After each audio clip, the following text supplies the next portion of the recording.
Hai semuanya, perkenalkan aku Yolanda Evelyn Agustina Manalu dengan NIM C1C023038.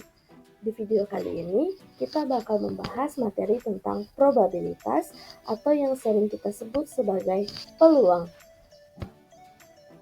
Coba bayangin, pernah nggak sih kalian mikir, kok bisa ya orang bilang peluangnya kecil? Atau kenapa sih kalau lempar koin hasilnya kadang gambar atau kadang angka? Nah, lewat materi probabilitas ini, kita bakal belajar gimana cara mengukur peluang suatu kejadian secara sederhana. Sekarang kita memasuki ke pengertian probabilitas. Probabilitas itu adalah kemungkinan atau peluang terjadinya suatu peristiwa dan biasanya digunakan untuk membantu kita dalam membuat suatu keputusan.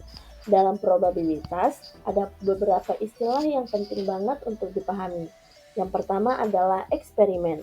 Eksperimen itu artinya percobaan yang kita lakukan, misalnya melempar dadu atau melempar koin atau mengambil bola dari toples. Yang kedua ada outcome, yaitu hasil dari eksperimen yang kita lakukan. Misalnya, hasil lempar dadu muncul angka 4, itu disebut outcome. Dan yang ketiga adalah event atau peristiwa. Peristiwa ini adalah kumpulan dari beberapa outcome yang kita perhatikan atau kita inginkan.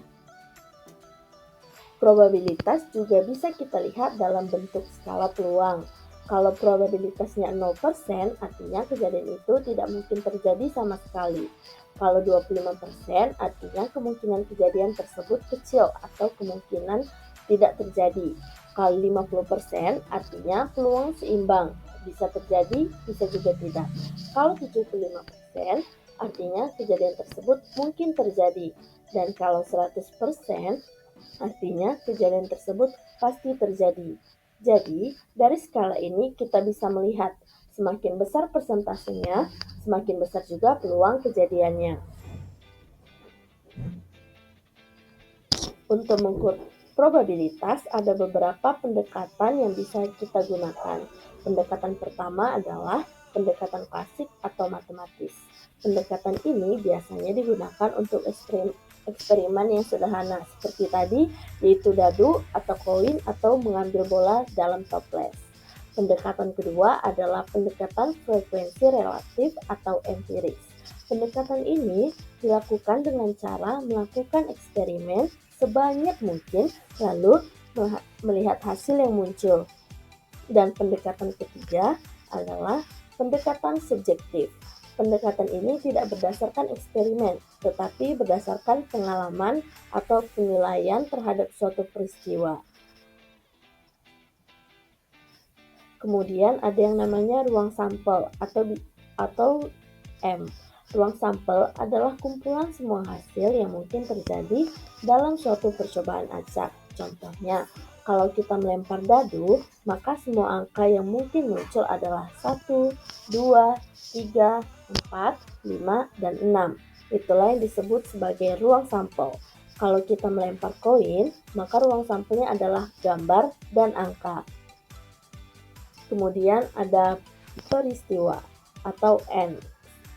Peristiwa adalah himpunan bagian dari ruang sampel. Artinya, peristiwa itu hanya mengambil sebagian dari semua kemungkinan.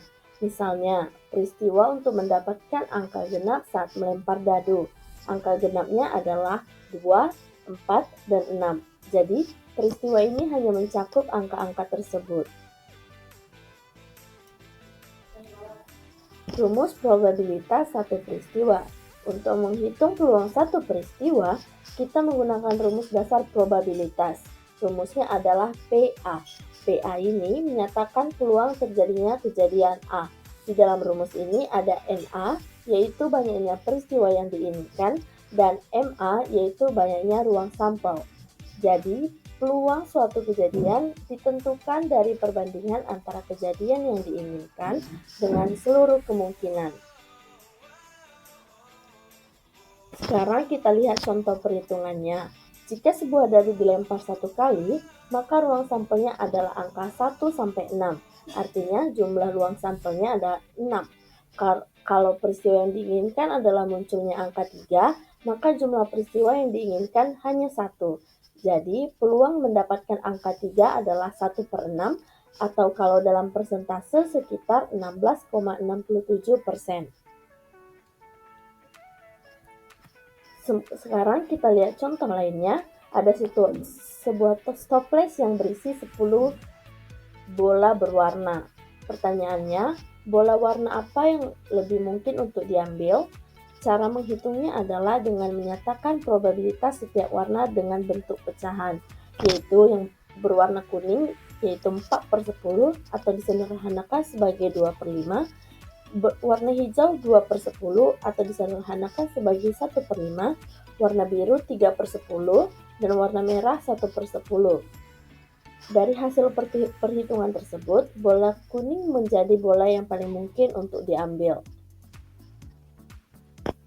Probabilitas atau peluang ini punya banyak penerapan dalam kehidupan sehari-hari. Dalam bidang kesehatan, probabilitas digunakan untuk melihat peluang kesembuhan suatu pasien. Dalam statistik dan data, probabilitas digunakan untuk memprediksi tren ekonomi. Dalam cuaca, probabilitas digunakan untuk prediksi hujan berdasarkan data atmosfer. Dan dalam permainan serta taruhan, probabilitas sering digunakan dalam lotre dan permainan dadu. Sebagai kesimpulan, peluang adalah cara matematis untuk mengukur kemungkinan suatu kejadian yang akan terjadi. Peluang dapat dihitung menggunakan rumus dasar, yaitu PA sama dengan NA/MA, dan memiliki banyak penerapan dalam kehidupan yang nyata. Namun, kita juga perlu berhati-hati dalam memahami peluang, supaya kita tidak terjebak dalam kesalahan logika. Baiklah, itu saja pembahasan materi tentang probabilitas. Semoga penjelasan ini bisa membantu kalian lebih paham tentang peluang. Terima kasih.